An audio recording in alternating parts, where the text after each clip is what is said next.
Hello and very good morning to all of you. आपका स्वागत है आज की करंट अफेयर क्लास में। आज की करंट अफेयर क्लास में हम दो इंपॉर्टेंट टॉपिक डिस्कस करने वाले हैं। हमारा पहला इंपॉर्टेंट टॉपिक होने वाला है Indian regional navigation satellite system, ठीक है, यानी कि IRNSS। बहुत ज़्यादा इंटरेस्टिंग टॉपिक है और बहुत अच्छा टॉपिक भी है, ठीक है। तो आज की क्लास में हम इसके ऊपर जो भी पूरा डिस्कशन है वो करने वाले हैं। दूसरा हमारा टॉपिक रहने वाला है ऑनलाइन गेम्स बैंड के ऊपर, ठीक है ना। तो दरअसल क्या हो रहा है आजकल कि हाँ, जैसा कि हम देख पा रहे हैं, जब से जियो का इंटरनेट आया है और उसके बाद से इंटरनेट का प्रचलन बहुत ज़्यादा बढ़ गया है और पिछले कुछ समय में एक यह प्रवृत्ति भी देखने को मिली है कि सभी जो आजकल हम देखते हैं कि यूट्यूब वगैरह पे, बाकी टेलीविजन पे सब जगह ना प्रमोशन चल रहा है कि ये वाली गेम खेल के आप बहुत सारा पैसा कमा सकते हैं, इससे आप ऐसे बन सकते हैं, वैसे बन सकते हैं, ठीक है। आजकल टीवी पे देखने को मिल रहा है, वहां पे आते हैं लोग, बताते हैं कि मैंने MPL एप्लीकेशन वगैरह जो भी है, मतलब बहुत सारी एप्लीकेशन है, ठीक है ना। तो हम सबका नाम तो खैर ले नहीं सकते वीडियो में। तो ऐसी स्थिति में क्या है कि वो बताते हैं मैंने ये वाली गेम, इस एप्लीकेशन गेम खेली थी, इतने लाख रुपए जीत लिए, इस वाली पे गेम जीत खेल के इतने लाख रुपए जीत लिए, ये वाली गेम खेलो, वो गेम खेलो। तो उसको लेकर के क्या हुआ कि तमिलनाडु सरकार ने एक खास फैसला लिया है अपने आप में। बहुत सारे रीजन है और वास्तव में रीजन वही होते हैं, ठीक है ना। तो जैसा कि आपने भी अपनी लाइफ में देखा होगा, तो उन रीजंस को नोटिस करते हुए गवर्नमेंट ने फाइनली अब यह फैसला ले लिया है कि ये एप्लीकेशन बैन होंगी। तो किस तरह से बैन हो रहे हैं, क्या कार्यवाही हुई है, तो उसको लेकर के अब हम बात करने वाले हैं। तो पहले हमारा जो पहला टॉपिक है, जैसे कि हमारा Indian regional navigation satellite system है, इसको लेकर के अब हम बात करते हैं पहले। तो दरअसल क्या होता है कि देखो, आप एक चीज जानते हैं, ठीक है, सबके पास most of the persons have android phones nowadays, ठीक है। ऐसा कोई शायद ही उसके पास नहीं होता और सबके पास होता है। तो सबके फोन में ना एक कॉमन चीज होती है, ठीक है, दैट इज कॉल्ड GPS, ठीक है। GPS सभी यूज करते हैं, ठीक है। आजकल तो देखो हम सब जगह पे नेविगेशन यूज करते हैं, हमें लोकेशन ट्रेस करना हुआ, कहीं जाना आना हुआ, तो अभी हम GPS के माध्यम से ही पता करते हैं कि कौन सी जगह कितनी दूर है, कितना किलोमीटर है, कितना टाइम लगेगा, इत्यादि इत्यादि। तो अब तक क्या था कि हम लोग GPS यूज कर रहे थे। GPS जो है यह यूनाइटेड स्टेट्स का है, ठीक है, यह अमेरिका का सिस्टम है, ठीक है। तो अमेरिका का इंडिविजुअल सिस्टम है, इसको पूरी दुनिया में इस्तेमाल किया जाता है। इसी तरह का एक सिस्टम अब भारत के द्वारा भी डेवलप कर लिया गया है। तो जो भारत ने डेवलप किया है उसका नाम है Indian regional navigation satellite system. Hindi में बात करें तो हिंदी में इसको कहा रहा है भारतीय क्षेत्रीय नौवहन उपग्रह प्रणाली, ठीक है। लेकिन क्या होता है, देखो भारत ने भी शुरुआत की है, तो शुरुआत में हम इतना जानते हैं कि ये अमेरिका की GPS के बराबर तो हो नहीं सकता है। यानी कि बहुत सारी चीजें अचीव कर ली गई है जो पहले भारत के पास नहीं थी। धीरे धीरे अब उन्नति की जाएगी, बट बहुत सारी चीजें जो अभी नहीं है उसको लेकर के हम बात करेंगे। और यह कैसे हम आज इस समय पहुंचे, इस मुकाम को हमने हासिल किया, उसको लेकर के बात करते हैं। तो देखो इसमें आपको ये चीज दिखा नौवहन, ठीक है। तो अभी भारत ने क्या किया है, जो Indian regional navigation satellite system develop किया है, यह भारत ने खास तौर पर अपने समुद्री क्षेत्रों के लिए किया है। ऐसा नहीं है कि अभी हम एरियाज में भी लोकेशन ट्रेस कर पाएंगे, समुद्री क्षेत्रों में किया है। तो समुद्री क्षेत्रों में कहां तक के लिए क्या हुआ है, इसने ये करा है कि भारतीय सीमा के आसपास 1500 किलोमीटर के जो दायरा है, इस दायरे के को अब हम ट्रैक कर सकते हैं, ठीक है। किसके माध्यम ट्रैक कर सकते हैं, IRNSS के माध्यम से उसको ट्रैक किया जा सकता है। तो कहीं ना कहीं सरकार की बहुत बड़ी उपलब्धि मानी जा रही है। यह पूरा का पूरा मिशन जो था यह इसरो के माध्यम से किया गया है। इसरो से हम सभी परिचित हैं, इंडियन स्पेस रिसर्च ऑर्गेनाइजेशन, ठीक है। जो भी अंतरिक्ष से जुड़े हुए कार्य होते हैं उन सभी का जिम्मेदारी जो है वह इसरो के ऊपर ही होता है। तो इसरो ने अपनी कड़ी मेहनत के बाद यह मुकाम अब पा लिया है। इसको लेकर के लगातार काफी लंबे समय से काम चल रहा था। यह जो काम अब सक्सेसफुल हो पाया है, यह दरअसल सैटेलाइट्स के माध्यम से हो पाया है। अंतरिक्ष में 8 सैटेलाइट हैं जो इसको लेकर के काम कर रही हैं और जिसके माध्यम से हम इसका इस्तेमाल अब कर पा रहे हैं। तो इन सैटेलाइट्स के अंदर जो पहली सैटेलाइट थी वो सैटेलाइट 1 जुलाई सन 2013 को लॉन्च की गई। यानी हम बात करें तो आज से लगभग 7.5 साल पहले की बात है। यानी कि आज से 7.5 साल पहले यह सैटेलाइट पहली बार लॉन्च की गई थी। उसके बाद लगातार काम चलते रहे और जो आखिरी सैटेलाइट थी, यह सैटेलाइट 12 अप्रैल सन 2018 को, आज से 2.5 साल पहले लॉन्च कर दी गई थी, ठीक है। अब इसके बाद क्या हुआ, हम एक अंतराल देख पा रहे हैं यहाँ पर कि सन 2018 के बाद भी 2 साल का अंतराल हो गया, 2.5 साल बीत चुके हैं। अब जाकर के इसको लेकर हम बात कर रहे हैं, ये हमारी इंपॉर्टेंट न्यूज अब बनी है। ऐसा क्यों हुआ, देखो पहले क्या हुआ था कि इसरो ने अपने सारे काम किए, जो भी अंतरिक्ष में जो भी ढांचा तैयार करना था, जो भी ड्राफ्ट बनाना था, वो सब हो चुका था, वो पूरी तरह सक्सेसफुली काम कर रहा था। लेकिन फिर भी जरूरत थी, जरूरत किस चीज की जरूरत थी, IMO से अप्रूवल लेने की। अप्रूवल क्यों लेने की, WWRNS के एक घटक के रूप में मान्यता लेनी थी इसको, ठीक है। अब आप सोचेंगे कि IMO क्या है। IMO देखो क्या होता है कि अंतरराष्ट्रीय समुद्री का जो भी खारा काम होता है अंतरराष्ट्रीय रूप से, यह IMO संभालता है, ठीक है, इसलिए उसको बोलते हैं इंटरनेशनल मेट्रोलॉजिकल ऑर्गेनाइजेशन। ठीक है, तो ये अंतर्राष्ट्रीय समुद्र को लेकर के पूरा संगठन है, जो भी सब चीजें होती है उसकी देखरेख यही करता है।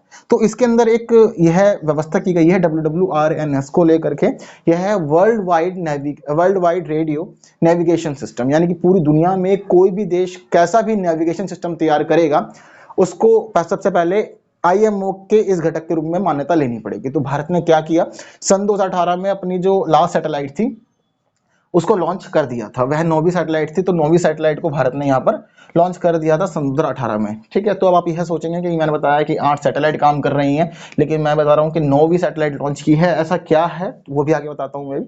तो सैटेलाइट को लॉन्च कर दिया था, उसके बाद जरूरत थी अप्रूवल लेने की, तो इस अप्रूवल को लेने में 2.5 साल का समय लगा, लेकिन वह अप्रूवल अब मिल गया और उसके बाद अब यह सभी चीजें प्रावधान पूरी तरह से लागू हो गया है। तो इसको पूरा काम करने में खर्च कितना है, इसके ऊपर खर्च आया है 16 बिलियन इंडियन रुपीस का। वास्तव में देखा जाए तो पंजाब में बहुत ज्यादा बड़ी रकम है 16 बिलियन इंडियन रुपीस, लेकिन इतना खर्च इस तरह के प्रोजेक्ट पे आना तो खैर लाजमी था। ठीक है, क्योंकि 9 सैटेलाइट्स को स्पेस में लॉन्च करना, बहुत सारे साइंटिस्ट लगे हुए थे। ठीक है, तब जाकर के यह मिशन पूरी तरह सक्सेसफुल अब हो पाया है। अगर हम इसको लेकर के बात करें तो भारत पूरी दुनिया के अंदर चौथा ऐसा देश बन गया है जिसके पास अब अपना नेविगेशन सैटेलाइट सिस्टम है। ठीक है, भारत से पहले अब तक केवल 3 ही देश ऐसे थे जिनके पास अपना खुद का नेविगेशन सैटेलाइट सिस्टम था। ठीक है, नाम बताने की मुझे शायद लगता भी नहीं है जरूरत है, किसी तरह से आप जानते हैं कि भारत से पहले कौन से 3 देश आ सकते हैं। ठीक है, यू कैन गेस इजीली। ठीक है, तो उनके नाम है अमेरिका, रशिया और चाइना।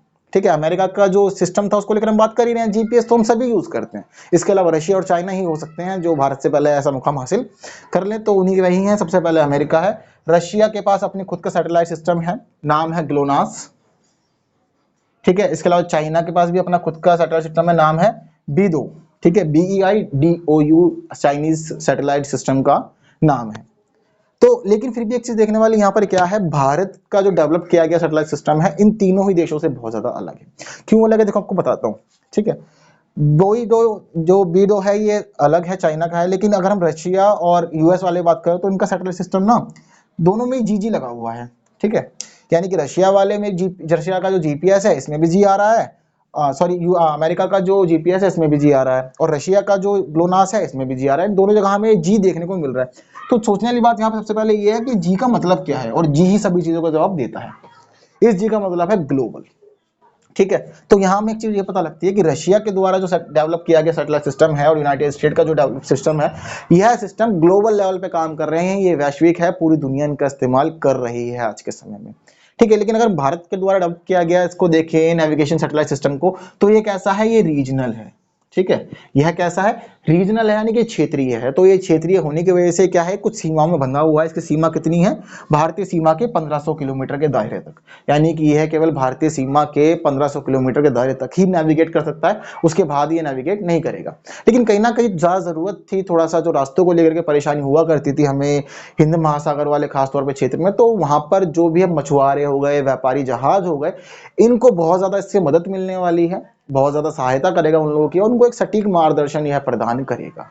और इसके साथ ही भारत ने अब एक बहुत बड़ा नया मुकाम हासिल कर लिया है। ठीक है, नया कीर्तिमान स्थापित कर लिया है। उसको डेवलप करने के बाद अब यह भारत में डेवलप करने के बाद ये क्या है, सभी सुरक्षा एजेंसियों के साथ साथ बाकी अन्य सभी प्रकार के जो लोग होंगे उन सभी के लिए अब यह नेविगेशन सिस्टम ओपन है। इनको समुद्री क्षेत्र के अंदर बहुत ही इजीली तरीके से इस्तेमाल इसको किया जा सकता है। और साथ ही साथ यहाँ पे देखने को एक चीज और मिली है, जब इस तरह का इतना बड़ा मुकाम हासिल किया गया है, हम देख रहे हैं कि केवल यह नौ परिवहन के लिए समुद्री क्षेत्र से जुड़ा हुआ है, तो ऐसी स्थिति में प्रधानमंत्री नरेंद्र मोदी ने इसको एक अलग ही टाइटल दिया। प्रधानमंत्री नरेंद्र मोदी ने यह जो पूरा प्लान था यह मछुआरों को समर्पित कर दिया है। सभी देशों की अर्थव्यवस्थाओं में मछुआरों का बहुत बड़ा योगदान होता है, तो यह पूरा उन्होंने मछुआरों की ओर समर्पित करते हुए इसका नाम दिया है नाविक। और उन्होंने अपने स्टेटमेंट में पूरा इसको कोट किया है कि यह हम मछुआरों को समर्पित करते हैं क्योंकि वो अर्थव्यवस्था में बहुत महत्वपूर्ण योगदान देते हैं। तो और इस पूरे प्लान का नाम इन्होंने नाविक दे दिया है। यह सभी जो बातें थी ये सभी बहुत ज्यादा इंपॉर्टेंट बातें थी, यहाँ से बहुत सारे प्रश्न बन रहे हैं। ठीक है, एक बात मैंने आपको शुरू में बताई थी कि 8 सैटेलाइट काम कर रही हैं, लेकिन मैंने आपको ये बताया था कि यहाँ 9वीं सैटेलाइट लॉन्च की गई। इसमें ये बदलाव क्यों आ रहा है मैं आपको यह बताता हूँ कि दरअसल आसमान जब अंतरिक्ष के अंदर 9 ही सैटेलाइट लॉन्च की गई थी इस अंतराल के दौरान, लेकिन क्या हुआ था कि इन 9 सैटेलाइट में से एक सेकंड लास्ट सैटेलाइट जो थी वह फेल हो गई थी। सेकंड लास्ट सैटेलाइट कौन सी है, इसका नाम है Indian regional navigation satellite system IRNSS 1H। आसमान अंतरिक्ष के अंदर 9 सैटेलाइट लॉन्च की गई थी, उन सबका नाम कैसा था? IRNSS 1A 1B 1C 1D 1E, यह आई तक थी। ठीक है, तो जो 1H वाली सैटेलाइट थी यह स्पेस में आने के बाद डिसेबल हो गई थी, फेल हो गई थी, तो इसलिए वह अब एक्टिव नहीं है। बाकी इसके अलावा 8 सैटेलाइट जो हैं वह पूरी तरह से काम कर रही हैं और आने वाले समय में समुद्री व्यापार के अंदर बहुत ज़्यादा महत्वपूर्ण योगदान देने वाली है और सभी का मार्गदर्शन भी करने वाली है। यह पूरी की पूरी न्यूज़ जो है ये हमारे साइंस एंड टेक के टॉपिक से रिलेटेड थी। अब यहाँ पर हम देखें तो बहुत सारे अच्छे अच्छे क्वेश्चन बनते हैं। सीधे सीधे क्वेश्चन देखो, जो हमारा मेन टॉपिक है IRNSS से बन रहा है, ठीक है, सैटेलाइट वगैरह इससे जुड़ी बहुत जो इंपॉर्टेंट बातें थी वह सभी इंपॉर्टेंट बातें तो आपको बता चुका हूँ। लेकिन अभी भी क्या इंपॉर्टेंट बना हुआ है यहाँ पे देखो, IMO अपने आप में एक इंपॉर्टेंट टॉपिक बन गया है इसकी वजह से। ठीक है, WWRNS जो है यह world wide radio navigation system जो है यह इंपॉर्टेंट टॉपिक बन गया है। ग्लोनास और बेडो यहाँ पे इंपॉर्टेंट टॉपिक बन गया है। साथ ही साथ यहाँ पे US का GPS भी एक इंपॉर्टेंट टॉपिक बन गया है। तो इन सभी विषयों को भी समझना जरूरी हो, तो यह काम आपके लिए है। जो मेन टॉपिक था वो मैंने आपको एक्सप्लेन कर दिया है, बाकी ये सब काम आप बहुत अच्छे से कर सकते हैं। ठीक है, तो यह इंपॉर्टेंट, ये जो टॉपिक था हमारा यहाँ पर अब आकर के कवर होता है। तो इसी के साथ हम मूव करते हैं हमारे सेकंड टॉपिक की, और हमारा जो दूसरा टॉपिक है यह ऑनलाइन गेम्स बैन को लेकर के। तो बहुत सारे लोग तो जो इस वीडियो देखेंगे वो यह सोचेंगे कि सभी प्रकार की ऑनलाइन गेम्स यहाँ बैन हो गई, यानी कि फोन में कोई भी गेम नहीं चलेगी। देखो ऐसा बिल्कुल भी नहीं है। ठीक है, कोई भी चीज जब बैन की जाती है जब उसके हानिकारक प्रभाव देखने को मिलते हैं। गेम दरअसल बनाई क्यों गई है, देखो आपको मैं ये बताया था, बहुत सारे लोगों को ऑनलाइन गेम खेलने का शौक है। वो क्यों खेलते हैं? मनोरंजन के लिए। ठीक है, कोई थक करके गेम खेलता है, कोई टाइम पास के लिए खेलता है, लेकिन आजकल एक टेंडेंसी देखने को मिल रही है कि लोग एडिक्टेड हो रहे हैं। लोगों में भी कौन? बच्चे, जो टीनेजर्स हैं वह बहुत ज्यादा एडिक्ट हो रखे हैं। ठीक है, पिछले समय में एक बहुत ज्यादा पबजी का ट्रेंड बहुत ज्यादा था, इंडिया में तो फिलहाल यह बैन चल रहा है। ठीक है, लेकिन ट्रेंड उसका बहुत ज्यादा था, सभी लोग खेला करते थे बाकी सारे काम छोड़ छाड़ के। तो जो उनकी प्रायोरिटीज होनी चाहिए उन्होंने उसको कहीं ना कहीं डिनाई किया। तमिलनाडु गवर्नमेंट ने चीजें नोटिस की।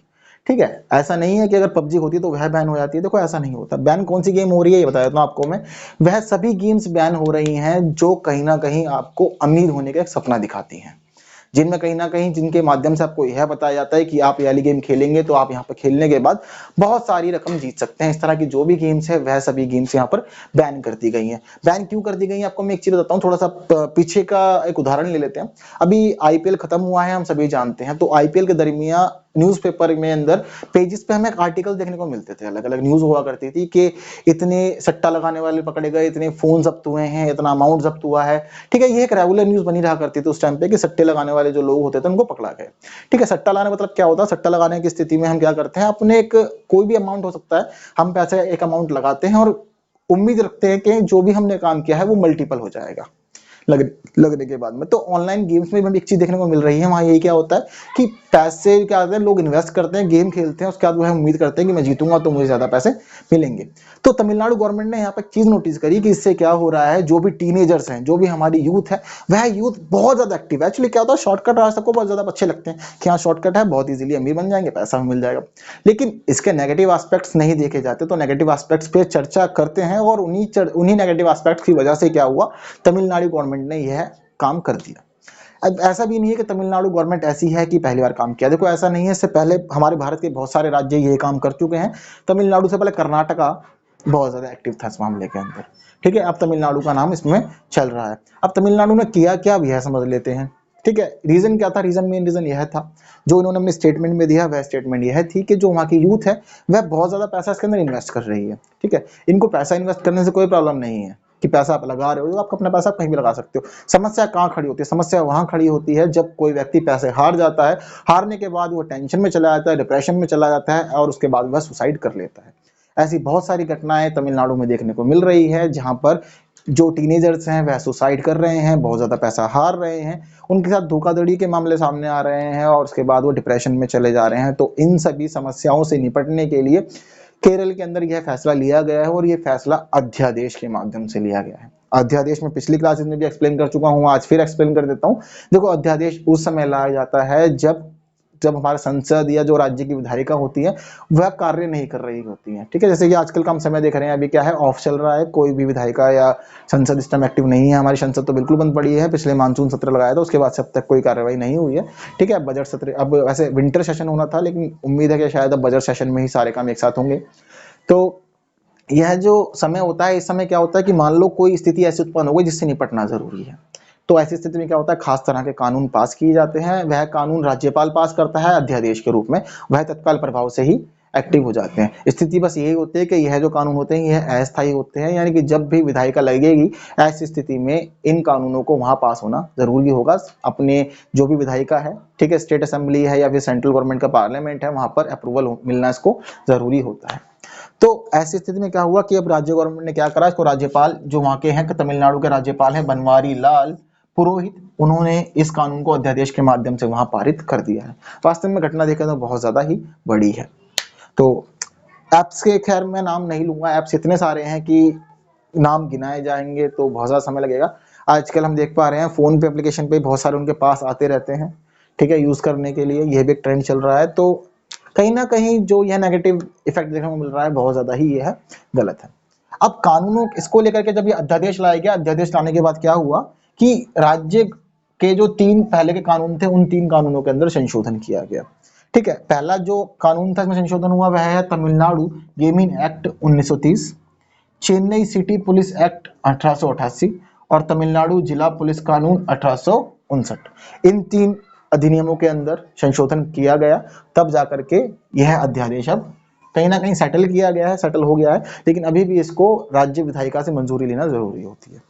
यह सभी काम किए गए, यह सभी काम करने के साथ साथ ही क्या हुआ, जहां एक तरफ गवर्नमेंट ने ऑनलाइन बैटिंग वाली जो गेम्स होती है, सट्टा लगाना एक तरह से हम कह सकते हैं, यह जो गेम्स होती है इस तरह के खेल को पूरी तरह से यहाँ प्रतिबंधित कर दिया है, रोक दिया है। साथ ही साथ इसके लिए सजा का प्रावधान भी कर दिया है। क्या सजा करी है देख समझते हैं। अगर कोई व्यक्ति ऐसा है जो इस कानून के आने के बावजूद भी अब नहीं मानेगा और अभी भी ऑनलाइन गेम्स खेलेगा और सट्टा लगाएगा, तो ऐसी स्थिति में उस व्यक्ति के खिलाफ कार्रवाई की जाएगी और उसके ऊपर या तो 5,000 रुपए का जुर्माना लगाया जाएगा या उस व्यक्ति को 6 महीने की जेल की सजा दी जाएगी, या फिर दोनों ही सजाएं उस व्यक्ति को दी जा सकती है, 5,000 रुपए का फाइन और 6 महीने की कैद। ठीक है, इसके अलावा अगर ऐसा कोई व्यक्ति है जो गेमिंग हाउस जिसने बनाया है, गेमिंग हाउस को वो लगातार कंटिन्यू रखता है, चलाता है और लोगों को अपने यहाँ पर बुला करके गेम खिलाता है, तो ऐसी स्थिति में उस व्यक्ति के खिलाफ, उस संस्था के खिलाफ भी कार्यवाही की जाएगी और वहां उसके ऊपर 10,000 रुपए का जुर्माना या 2 साल की कैद का प्रावधान किया गया है, या दोनों ही उसको हो सकते हैं। तो इस तरह से तमिलनाडु गवर्नमेंट ने अध्यादेश जारी किया है, राज्यपाल का नाम भी यहाँ पे मैंने बता दिया है। ठीक है, तो कानून संशोधन हुए हैं, ये भी आपको मैंने बता दिया। तो अंत में इसके साथ साथ सजा का प्रावधान भी कर दिया गया है। काफी सारे क्वेश्चन देखो हम यहाँ पे देख पा रहे हैं, बन रहे हैं, जैसे कि तमिलनाडु के किसके द्वारा लाया गया, राज्यपाल कौन है, राज्यपाल का नाम बनवारी लाल पुरोहित, अध्यादेश के माध्यम से लाया गया है। ठीक है, किन अधिनियमों में संशोधन किया गया मैंने आपको वो बता दिया, सजा कैसी प्रावधान की गई यही बता दिया मैंने आपको। ठीक है, थोड़ी चर्चा अब अध्यादेश पे कर लेते हैं। अध्यादेश के बारे में मैंने आपको बता दिया है कि कभी भी कोई कानून बनाना जरूरी हो जाता है और हमारी विधायिका नहीं चल रही है, तो ऐसी स्थिति में क्या होता है, अध्यादेश लाया जाता है। लेकिन क्या होता है कि कुछ समय के बाद, यानी कि जब भी आपके राज्य की विधायिका एक्टिव हो लगे, तो ऐसी स्थिति में अगर आपके यहाँ द्विसदनीय है, यानी कि आपके यहाँ विधानसभा भी है और विधान परिषद भी है, तो ऐसी स्थिति में को क्या करना है, वहां दोनों से पास करवाना है। ठीक है, लेकिन अगर आपके यहाँ केवल एक है विधानसभा है, तो आपको केवल विधानसभा से पास कराना है। अब अध्यादेश पारित कैसे होते हैं, देखो यह अध्यादेश पारित करने की जो शक्ति है, यह शक्ति राष्ट्रपति और राज्यपाल दोनों को ही प्राप्त होती है। राष्ट्रपति को भी प्राप्त है, राज्यपाल को प्राप्त है, और यह शक्ति दोनों की ही एक बहुत ज्यादा महत्वपूर्ण विधायी शक्ति होती है। कैसे मैं आपको बताता हूँ, देखो जब कभी भी प्रेसिडेंट इस शक्ति का प्रयोग करेगा, ठीक है, इंडियन प्रेसिडेंट अगर शक्ति का प्रयोग करेगा तो कैसे करना है, उनके पास है आर्टिकल 123, अनुच्छेद 123 के तहत वह इस शक्ति का प्रयोग कर सकते हैं और कोई भी केंद्रीय लेवल पे अध्यादेश जारी कर सकते हैं। लेकिन अगर कभी बात आ रही है गवर्नर के ऊपर, ठीक है, तो अगर गवर्नर के ऊपर अगर ऐसी बात आ रही है, तो ऐसी स्थिति में क्या होता है, 2 को आगे ले जाओ, 1 को पीछे ले जाओ, आर्टिकल 213। तो कोई भी राज्य का गवर्नर होगा, तो ऐसी स्थिति में अगर कभी भी वो अध्यादेश जारी करता है, तो वह संविधान के अनुच्छेद 213 के तहत अध्यादेश जारी कर सकता है। दोनों स्थिति में कॉमन है। ठीक है, फर्क कितना है कि प्रेसिडेंट जो बनाएगा वो सेंट्रल लेवल पे होंगे और गवर्नर जो बनाएगा वो स्टेट लेवल पे होंगे, सिर्फ यही फर्क है।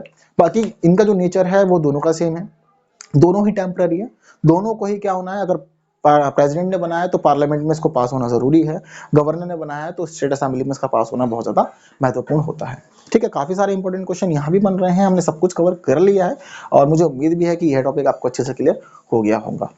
फिर मिलते हैं अगली क्लास में कुछ नए टॉपिक डिस्कस करेंगे। आज इन दोनों ही टॉपिक्स को हमने अच्छे समझा है, जाना है, और परीक्षा के लिए मुझे उम्मीद है कि यह टॉपिक आपका तैयार हो गए होंगे। बाकी वीडियो लाइक करें, बाकी लोगों को शेयर करें, चैनल सब्सक्राइब नहीं किया सब्सक्राइब कर दीजिए। कोई और व्यू मन में आता है तो आप कमेंट कर सकते हैं, कमेंट करके बता सकते हैं। कुछ टॉपिक है आपके मन में तो आप कमेंट कर सजेस्ट कर सकते हैं। एंड बाकी वीडियो शेयर करें बाकी लोगों तक। And thank you so much for watching this video.